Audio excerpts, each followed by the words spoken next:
नमस्कार, आप देख रहा है इंडिया और मैं हूं नगमा। बांग्लादेश में भीड़ की हिंसा से हुई हिंदू युवक की हत्या के मामले में 10 आरोपियों की गिरफ्तारी की गई है। हिंदू युवक की पीट पर हत्या कर दी गई थी और बाद में उसे जला दिया गया था।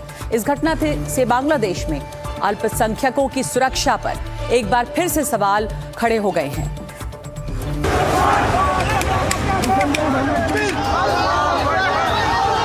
लिंचिंग मामले में 10 गिरफ्तार। अंतरिम सरकार के मुख्य सलाहकार मोहम्मद यूनुस ने बयान जारी किया है और कहा कि इस जघन्य अपराध में शामिल किसी भी शख्स को बख्शा नहीं जाएगा। मारे गए शख्स का नाम दीपू था। वो एक फैक्ट्री में काम करता था। कुछ लोगों ने उस पर ईश निंदा का आरोप लगाया। उसके बाद दिल दहला देने वाली तस्वीरें सामने आई। भीड़ ने शख्स को पीटा और पीट कर मार डाला। मोहम्मद यूनुस ने सोशल मीडिया प्लेटफॉर्म एक्स पर बयान जारी किया और बताया कि गिरफ्तार किए गए 10 लोगों में से 7 को रैपिड एक्शन बटालियन ने गिरफ्तार किया है, जबकि 3 आरोपियों को पुलिस ने संदिग्ध के रूप में पकड़ा है। आरएबी और पुलिस ने कई जगहों पर ऑपरेशन चलाकर इन लोगों को गिरफ्तार किया। गिरफ्तार आरोपियों की उम्र 19 से 46 साल के बीच बताई गई है। इस घटना ने भारत में भारी आक्रोश फैलाया। पश्चिम बंगाल, दिल्ली, उत्तर दिनाजपुर, सिलीगुड़ी, जेएनयू, डीयू समेत कई जगहों पर बीजेपी, एबीवीपी और छात्रों ने विरोध जुलूस निकाले। यूनुस का पुतला जलाया गया। रेडिकल इस्लामिक का पुतला फूंका गया।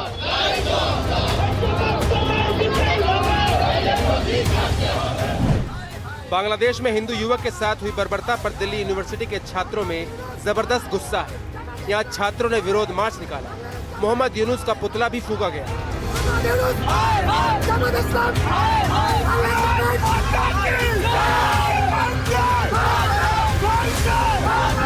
आज यहाँ पे आवाज उठा रही है, वहाँ पे ढाका में मोहम्मद यूनुस की सरकार सुन ले कि कैसे अराजकता किसी भी देश के कोने में, किसी भी प्रांत में आवाज उठेगी, बांग्लादेश की सरकार हटेगी। मोहम्मद यूनुस मुर्दाबाद।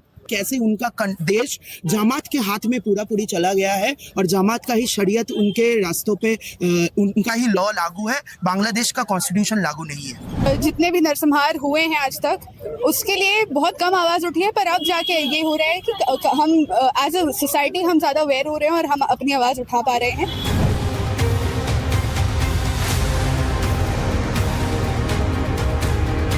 विरोध और गुस्से की लहरें जेएनयू में भी देखने को मिली।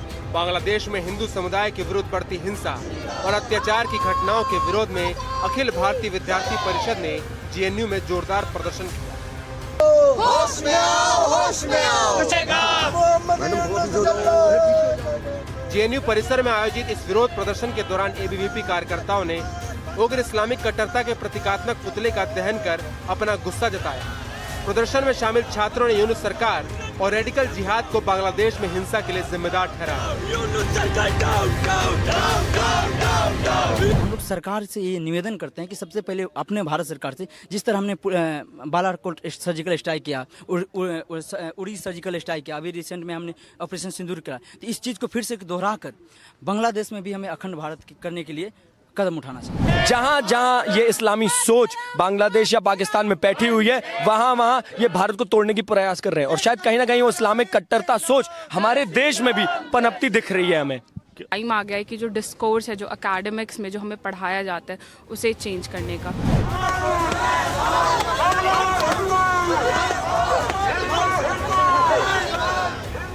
इस हत्या के विरोध में भारत समेत दुनिया भर में विरोध प्रदर्शन हो रहे हैं। पश्चिम बंगाल के उत्तर दिनाजपुर में बीजेपी ने जुलूस निकाला।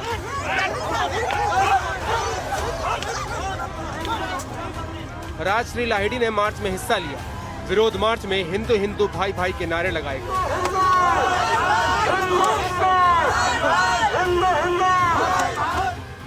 इसके साथ ही सभी ने बांग्लादेशी सलाहकार मोहम्मद यूनुस का पुतला जलाकर प्रदर्शन किया।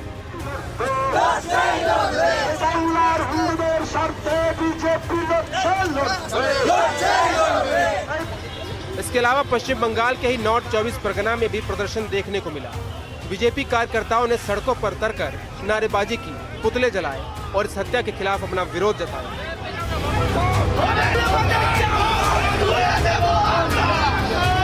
बांग्लादेश में दीपू चंद्र दास को हत्या किया गया है, नंगा करके रास्ते पे जला दिया गया है। इसका कारण एकमात्र वो हिंदू था, इसीलिए मैं मान लेता हूँ कि वो मुस्लिम धर्म के विरोध में कुछ बोला होगा, लेकिन एक गणतांत्रिक देश में कभी ऐसा हो सकता है कि किसी को जिंदा जलाया दिया जाए दिन दहाड़े? पूरे बांग्लादेश में जितने भी हिंदू रहते हैं उनके ऊपर time to time Hindu genocide होता है। पूरे विश्व में अगर हिंदू के लिए कोई सोच पाएगा या कुछ कर पाएगा वो है हमारे देश का भारत सरकार। बांग्लादेश में हालत बेकाबू हो चुके हैं। मोहम्मद यूनुस की अंतरिम सरकार पर सवाल उठ रहे हैं। कानून व्यवस्था बहाल करने में नाकाम, हिंसा रोकने में असफल, सेना तैनात है लेकिन स्थिति काबू से बाहर है। फरवरी 2026 के चुनाव नजदीक है लेकिन यह अराजकता बांग्लादेश में लोकतंत्र की नींव हिला रही है। Bureau report, NDTV India.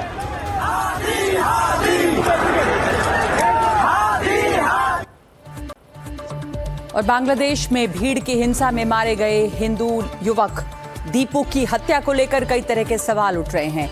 Bangladeshi लेखिका और मानवाधिकार कार्यकर्ता तस्लीमा नसरीन ने यूनुस सरकार से कई तरह के सवाल पूछे हैं और सबसे बड़ा सवाल ये है कि जब दीपू पुलिस की सुरक्षा में था तो फिर भीड़ के हाथों कैसे मारा गया। इस वीडियो को देखिए, ये दीपू है जो बांग्लादेश में भीड़ के हाथों मारा गया।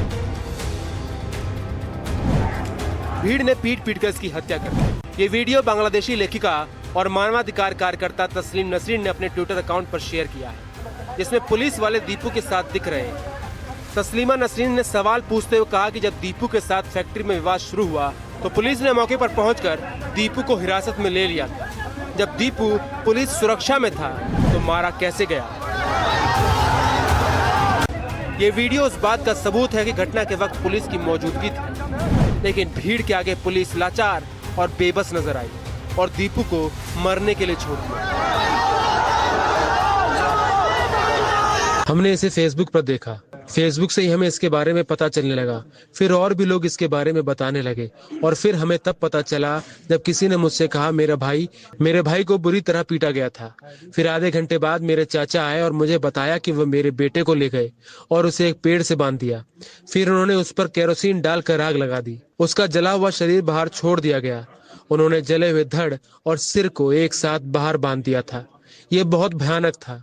मैं क्या कहूँ, वो पैगंबर के बारे में कुछ कह रहे थे, नबीजी के बारे में। बस एक छोटी सी बात और देखिए आज उसकी वजह से कितनी बड़ी त्रासदी हो गई। सरकार की तरफ से किसी ने भी कोई आश्वासन नहीं दिया, किसी ने हमें कुछ नहीं कहा। बांग्लादेश में हुई हिंदू युवक की हत्या को लेकर 10 लोगों की गिरफ्तारी हुई। मोहम्मद यूनुस ने भी बयान जारी कर कड़ी कार्रवाई की बात की, लेकिन यूनुस सरकार ऐसे कई सवालों से घिर चुकी है। बांग्लादेश में कट्टरपंथ और हिंसक भीड़ के आगे पुलिस की सुरक्षा भी कमजोर पड़ जाना बेहद चिंताजनक है। Bureau report, NDTV India. और अब बात उत्तर प्रदेश की। यहाँ पर पुलिस और एटीएस इन दिनों पूरी तरह से एक्शन मोड में है। ऑपरेशन लंगड़ा अपराधियों की कमर तोड़ रहा है। वहीं एटीएस भी पीछे नहीं है। सहारनपुर में 1 लाख के इनामी बदमाश का एनकाउंटर में ढेर किया गया है और उस पर 30 से ज्यादा मुकदमे दर्ज थे। इसके अलावा हरदोई, शामली, बलिया और बुलंदशहर में भी मुठभेड़ हुई है। हर तरफ अपराधी लगड़ाते हुए नजर आ रहे हैं और उन्हें पुलिस के कंधों का सहारा लेना पड़ रहा है।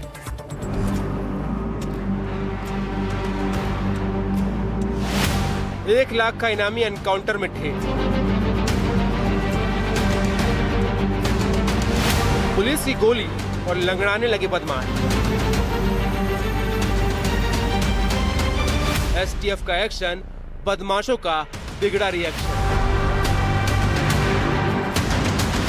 यूपी पुलिस का ऑपरेशन लंगड़ा, प्रहार तगड़ा। इन तस्वीरों को देखकर हर अपराधी की रूह कांप जाएगी।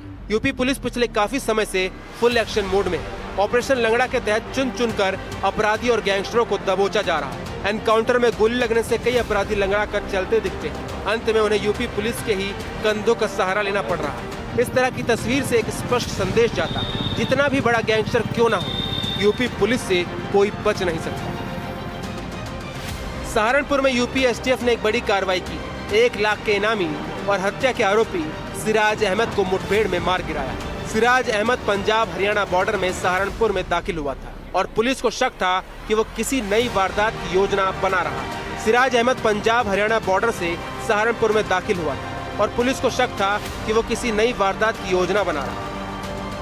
एसटीएफ टीम ने उसे घेराबंदी के दौरान रोकने की कोशिश की, जिस पर उसने पुलिस पर फायरिंग शुरू कर दी। जवाबी फायरिंग में सिराज गंभीर रूप से घायल हो गया। उसे तुरंत अस्पताल ले जाया गया, जहां उपचार के दौरान उसकी मौत हो गई। उत्तर प्रदेश के कानपुर में एसटीएफ और बदमाश के बीच मुठभेड़ हो गई। मुठभेड़ में गोली लगने से 1 लाख का इनामी बदमाश ढेर हो गया। मुठभेड़ में मारा गया बदमाश सिराज अहमद जनपद सुल्तानपुर का रहने वाला था और सुल्तानपुर के चर्चित अधिवक्ता हत्याकांड में वांछित चल रहा था। मौके से एसटीएफ ने भारी मात्रा में सामान बरामद किया, जिसमें 2 पिस्तौल, 30 बोर और 32 बोर, जीवित कारतूसों की बड़ी खेप, motorcycle, 4 mobile phone, wifi dongles, Aadhaar सहित कई दस्तावेज शामिल हैं। पुलिस के कंधों के सहारे लंगड़ाते बदमाश की इन तस्वीरों को देखिए। ये तस्वीरें यूपी के हरदोई से हैं, जहां पुलिस और बदमाशों के बीच मुठभेड़ हो गई। इस मुठभेड़ में पुलिस की गोली लगने से 2 बदमाश घायल हो गए, जबकि उनका तीसरा साथी भी गिरफ्तार किया गया। पकड़े गए आरोपियों के कब्जे से 56,000 रुपए नकद, 3 तमंचे, 3 जिंदा व 2 खोखा कारतूस, शटर काटने के उपकरण बरामद किए गए। गिरफ्तार बदमाशों ने ही कई दुकानों में चोरी की घटनाओं को अंजाम देने की बात कबूल की। शामली में पुलिस और बिजली तार चोरी करने वाले गिरोह के बीच देर रात मुठभेड़ हो गई। इस दौरान पुलिस फायरिंग में 2 आरोपी घायल हो गए, जबकि कुल 4 आरोपियों को गिरफ्तार करने में पुलिस को सफलता मिली। पुलिस ने मौके से अवैध असला, चोरी का तांबा, बिजली की केबल और एक कार बरामद की। इनके कब्जे से छेनी, कटर, तांबे का तार और केबल काफी मात्रा में बरामद हुआ है। इसके अलावा इनके पास तमंचा, खोखा कारतूस, जिंदा कारतूस भी बरामद हुआ है। घायलों को अस्पताल भेजा जा रहा है, अन्य आवश्यक विधिक कार्रवाई की जा रही है। सर, इन पर कोई पुराने भी केस हैं? बिल्कुल पुराने अभियोग हैं। बताया नहीं, जैसे तालिब के ऊपर 3 अभियोग पूर्व पहले हैं। इसके अलावा इकबाल के ऊपर भी अभियोग हैं। रविंद्र कश्यप 4 बार जेल जा चुका है, इस पर भी 4-5 अभियोग हैं। सभी का एक क्रिमिनल हिस्ट्री अच्छी खासी है। सभी पुलिस ने आरोपियों के कब्जे से 2 तमंचे, 315 बोर, 2 खोखा, 3 जिंदा कारतूस, तार काटने के औजार, करीब 50 मीटर बिजली का केबल, 70 किलो तांबा और एक स्विफ्ट कार बरामद की। बुलंदशहर में 50,000 का इनामी बदमाश मारा गया है। बदमाश का नाम आजाद उर्फ पीटर था। इस एनकाउंटर में एक सिपाही भी घायल हो गया। आजाद के बाकी साथियों ने अंधेरे का फायदा उठाया और मौके से फरार हो गए। पुलिस अभी भी फरार आरोपियों की तलाश कर रही है। वहीं 50,000 के इनामी मृतक के पास से एक पिस्टल, जिंदा व खोखा कारतूस और बिना नंबर प्लेट के बाइक बरामद हुई। आजाद पर लूट, डकैती, चोरी और गैंगस्टर जैसे 47 गंभीर आपराधिक मामले दर्ज थे।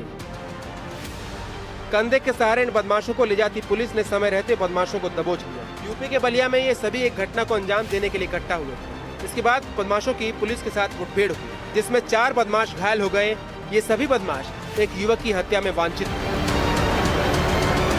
इनके द्वारा प्रयुक्त असलहा जो एक पिस्टल जो 7.82 है, साथ ही साथ एक खोखा कारतूस, 2 जिंदा कारतूस, 1.32 पिस्टल बरामद हुई है, साथ जिसमें 2 खोखा कारतूस, 1 जिंदा कारतूस और साथ ही 0.315 बोर तमंचा और इसके साथ में जिंदा और खोखा कारतूस बरामद हुआ है। सहारनपुर में 1 लाख का इनामी बदमाश ढेर हुआ, लेकिन वो कितना खूंखार था, इस बात का अंदाजा आपको तब होगा जब हम उसकी कुंडली बताएंगे। सिराज अहमद की क्राइम कुंडली अब आपको दिखाते हैं। उत्तर प्रदेश के सुल्तानपुर का कुख्यात अपराधी सिराज पर 1 लाख रुपए का इनाम था। 30 संगीन आपराधिक मुकदमों में वो वांटेड था। सुल्तानपुर के बहुचर्चित हत्याकांड का आरोपी था। 8 अगस्त 2023 को हत्याकांड को अंजाम दिया था उसने। वकील आजाद अहमद की सरेआम गोली मारकर उसने हत्या की थी और 2.5 साल से फरार था ये कुख्यात सिराज। हत्या और हत्या के प्रयास, गैंगस्टर एक्ट के केस उसके ऊपर थे। हत्या के 2, हत्या के प्रयास के 4 मामले दर्ज किए गए थे। गैंगस्टर एक्ट के तहत सिराज पर 3 मुकदमे भी थे। कई संगठित अपराधों में शामिल होने के सबूत भी मिले हैं।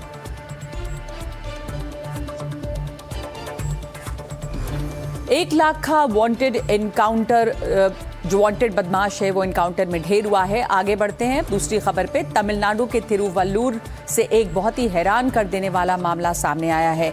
यहाँ एक परिवार के बेटों ने अपने ही पिता को जान से मार दिया। इंश्योरेंस के 3 करोड़ रुपए के लिए पिता को जहरीले सांप से बार बार कटवाया और फिर पूरी प्लानिंग करके बीमा कंपनी से पैसे मांगे। लेकिन जब बीमा कंपनी को शक हुआ तब दोनों बेटों की खूनी साजिश का पर्दाफाश हो गया।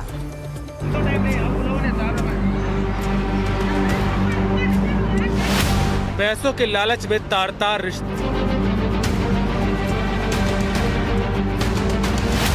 इंश्योरेंस के पैसों के लिए पिता को मारा, पिता को बार बार सांप से कटवाया, 3 करोड़ के लिए रची हत्या की साजिश। पैसों के लालच में रिश्ते को तार-तार करने की एक हैरान करने वाली घटना सामने आई है। एक पिता को उसके ही बेटों ने सिर्फ इंश्योरेंस के पैसों के लिए मार दिया और ये पूरी प्लानिंग में अहम किरदार निभाया एक सांप। जी हाँ, आपने सही सुना। इस पूरी प्लानिंग को अंजाम देने के लिए एक सांप का इस्तेमाल हुआ। दरअसल बेटों ने पिता को जान से मारने के लिए एक सांप से बार बार कटवाया। ये पूरी घटना तमिलनाडु के तिरुवल्लुर की। पुलिस की जांच में पता चला है कि कुछ महीने पहले 56 वर्षीय ईपी गणेशन की मौत की खबर सामने आई। उस दौरान गणेशन के बेटों ने बताया था कि उनके पिता की अचानक मौत हो गई, लेकिन बीमा कंपनी को गणेश के बेटे के इस दावे और मौत की परिस्थितियों पर शक हुआ। इसके बाद मामले की जानकारी पुलिस को दी गई। हालांकि पुलिस ने गणेशन की मौत को आकस्मिक मानते हुए मामला दर्ज किया,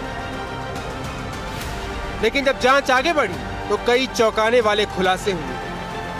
पिता के नाम से 3 करोड़ का बीमा था। रकम पाने के लिए जानलेवा साजिश रची। पिता को बार बार सांप से कटवाया। 1 हफ्ते पहले भी की थी कोशिश, तब पिता की जान बच गई। हत्या के लिए कोबरा का इंतजाम किया, पीड़ित की गर्दन पर सांप से कटवाया।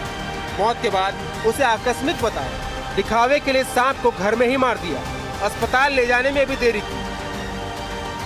जांच में पता चला कि आरोपियों ने जिस दिन इस घटना को अंजाम दिया उस दिन सुबह सुबह घर में एक विषैले करेद सांप को लाया गया। जानबूझकर पीड़ित की गर्दन पर उससे कटवाया गया।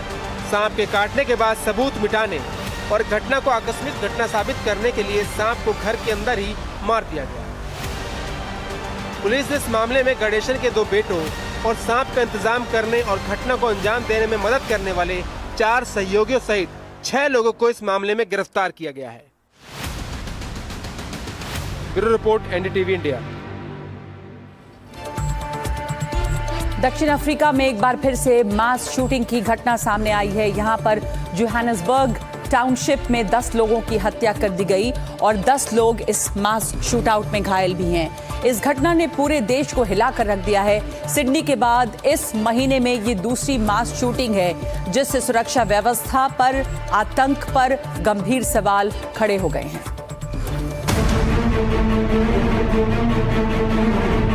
ऑस्ट्रेलिया के सिडनी के बॉन्डी बीच पर हुई गोलीबारी की घटना को अभी 1 हफ्ता हुआ होगा कि अब दक्षिण अफ्रीका के जोहान्सबर्ग में अज्ञात बंदूकधारियों ने सड़क चलते लोगों पर अंधाधुंध फायरिंग कर दी।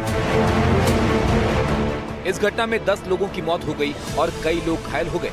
दक्षिण अफ्रीका के जोहान्सबर्ग के पास एक टाउनशिप इलाके में अंधाधुंध फायरिंग हुई है। आपको बता दें कि हमले के कारणों का अभी पता नहीं है। पुलिस ने बताया कि गोलियां पीछे से चलाई गई। ये गोलीबारी बैक्सडाल इलाके में एक बार के पास हुई, जो कि देश की प्रमुख सोने की खदानों के नजदीक स्थित गरीब इलाका माना जाता है। पुलिस ने ये भी बताया कि जिस स्थान पर गोलीबारी हुई वहां अवैध रूप से शराब बेची जा रही थी। इससे पहले 6 दिसंबर को दक्षिण अफ्रीका की राजधानी प्रिटोरिया के पास एक हॉस्टल में बंदूकधारियों ने हमला कर दिया था। उस घटना में 3 साल के एक बच्चे समेत 12 लोगों की मौत हो गई थी। और इस वक्त खबर आ रही है क्रिकेट की। अंडर-19 एशिया कप फाइनल में भारत हार गया है। पाकिस्तान से 191 रनों से भारत हारा है। पाकिस्तान ने 347 रन बनाए और भारत ने 156 रन बनाए और इस तरह से भारत की बड़ी हार हुई है। अंडर-19 एशिया कप फाइनल में भारत पाकिस्तान के हाथों हारा है।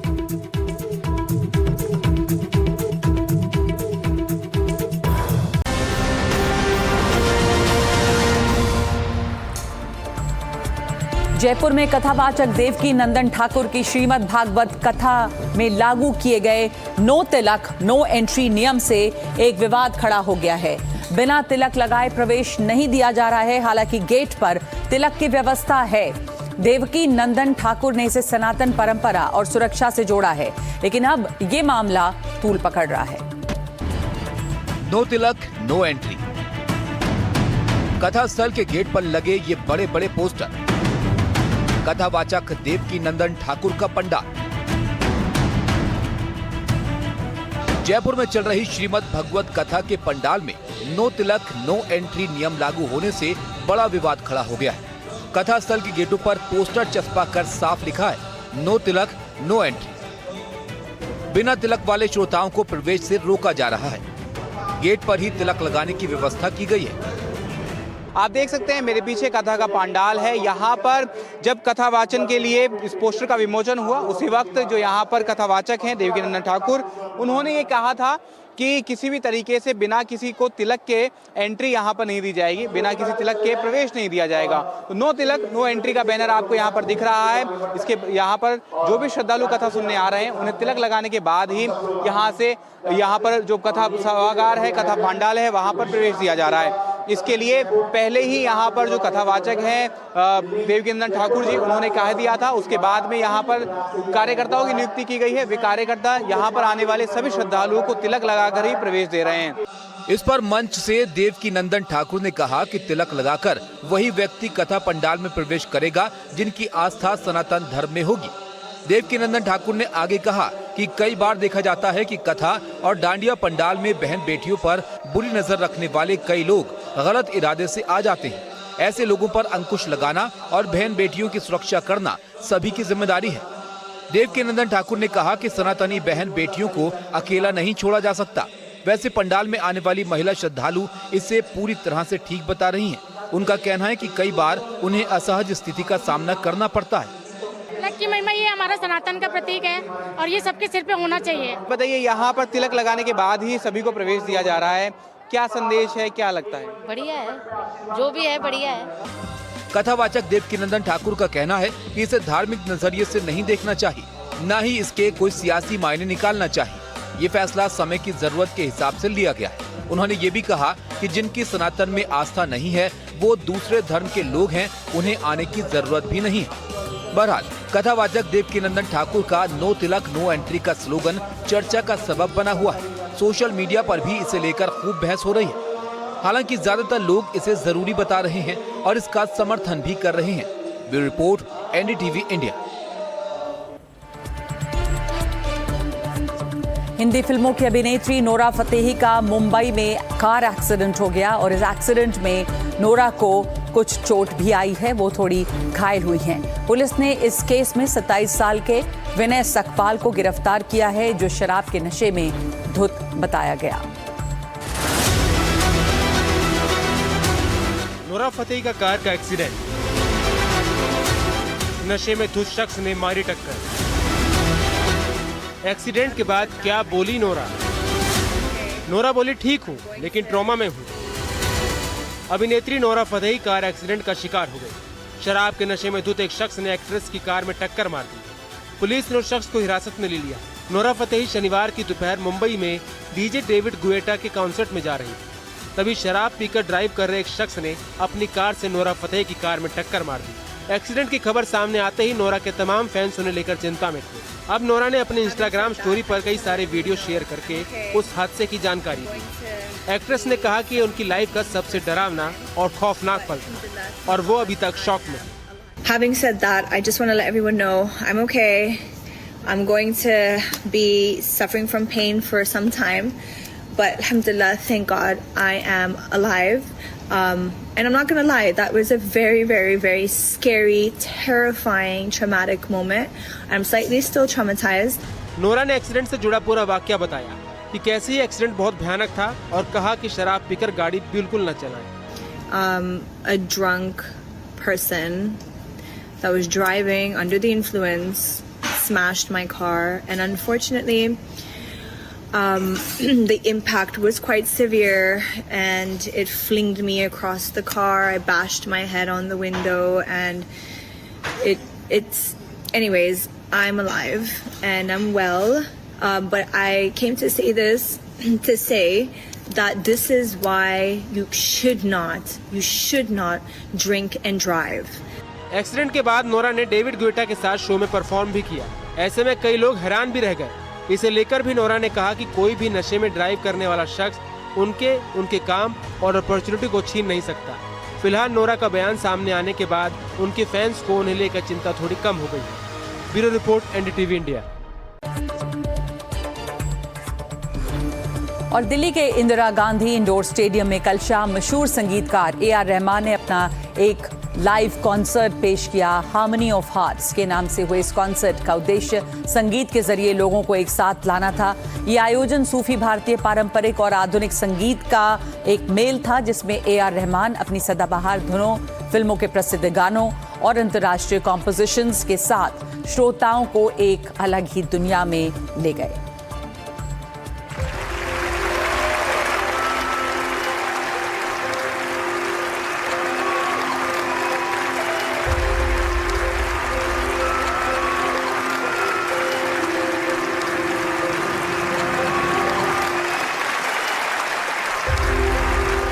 दिसंबर को दिल्ली की रात कुछ अलग ही रंग में गई। इंदिरा गांधी इंडोर स्टेडियम में म्यूजिक के जादूगर ए.आर. रहमान ने हार्मनी ऑफ हार्ट्स कॉन्सर्ट के साथ लोगों के दिलों को छू लिया। सूफी साउंड्स, सदाबहार फिल्मी गाने और अंतर्राष्ट्रीय धुनों का मिश्रण। यह सिर्फ एक कॉन्सर्ट नहीं बल्कि एक भावनाओं का तूफान था। एनडीटीवी गुड टाइम्स द्वारा प्रस्तुत इस स्पेशल इवेंट को सुनने के लिए हजारों फैंस ने स्टेडियम के बाहर लाइन लगा दी। सूफी इंस्पिरेशन, राग बेस्ड बैंड, झाला की शुरुआत और फिर मास्टर रहमान का जादू, हर कोई एक सुर में झूमता नजर आया। कंसर्ट से पहले ही दिल्ली रहमान के रंग बेरंगी दिखाई देने लगी।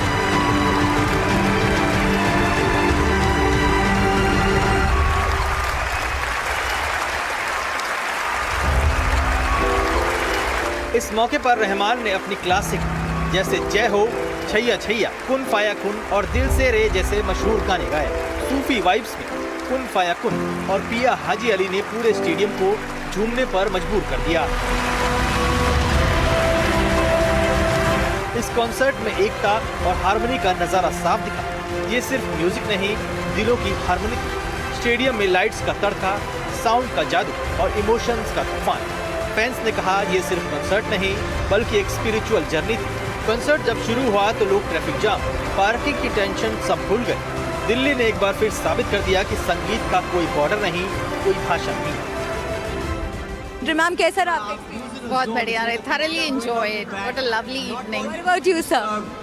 Yeah, it was a great experience. What was the best moment during the concert for you? The two evergreen songs, Kun Faya Kun. A.R. Rahman is somebody that I've loved. I mean, I'm a 90s kid, and for us, A.R. Rahman was God at one point of time. Like, you Roja, you heard Fizza, you hear Rockstar. He's been a hero, he's been a legend, and I'm so glad I got to see him live. मानती हैं कि समा बांध दिया आज AR. Rahman ने? बिल्कुल। दिल्ली वालों के लिए it was like a truly special moment. Yes. It was mesmerizing. साल के अंत में I think इससे खूबसूरत शाम नहीं हो सकती। बिल्कुल, it's beautiful. Definitely mesmerizing. Correct word for it.